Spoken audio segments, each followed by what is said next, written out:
We have breaking news, and it comes from the Colts. They're re-signing wide receiver Alec Pierce. This is big news, and so Dom is here live in studio with the news that broke in just the last 30 minutes. Boy, they're kind of shoring everything up. Absolutely. Free agency just opened here on Monday. Deals can't be signed until later in the week, but the Colts have landed their top target, free agent wide receiver Alec Pierce, coming off a career year. He's returning to the Colts on a 4-year, $116 million deal, an average annual value of $29 million per year. Just a little less than you and I, right?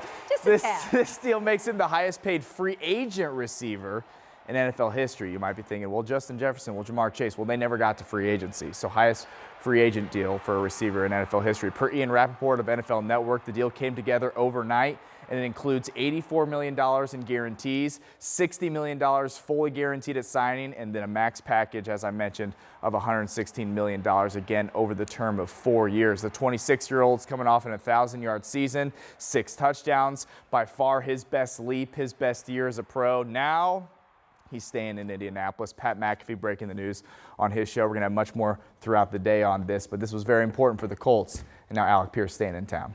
What do you think it signals as far as their commitment to the future and winning and investing in that roster? Well, they didn't want Alec Pierce getting away. He's 26, and he's far outperformed his peers on, in the wide receiver room, definitely on this Colts team. I know Michael Pittman Jr. making in that $20 million, $30 million range, and Alec Pierce was clear that he's just doing this. So if you have your quarterback shored up for next season with that transition tag, Daniel Jones, and a long-term deal might be coming for him as well throughout this free agency. You want to keep talent in the building.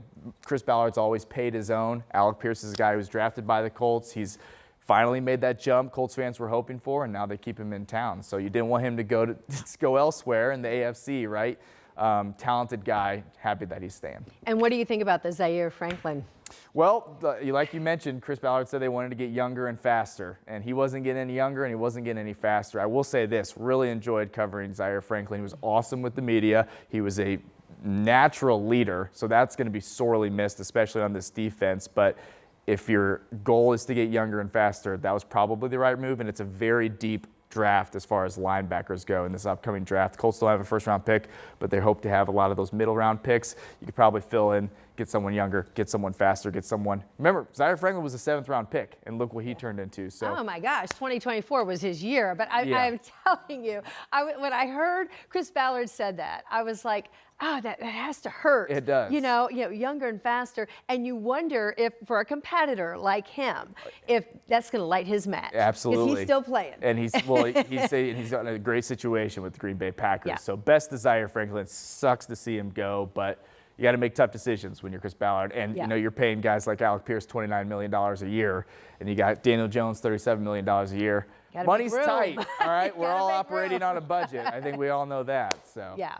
All right. Thanks for the insight, Dom. So great to see you on this Monday.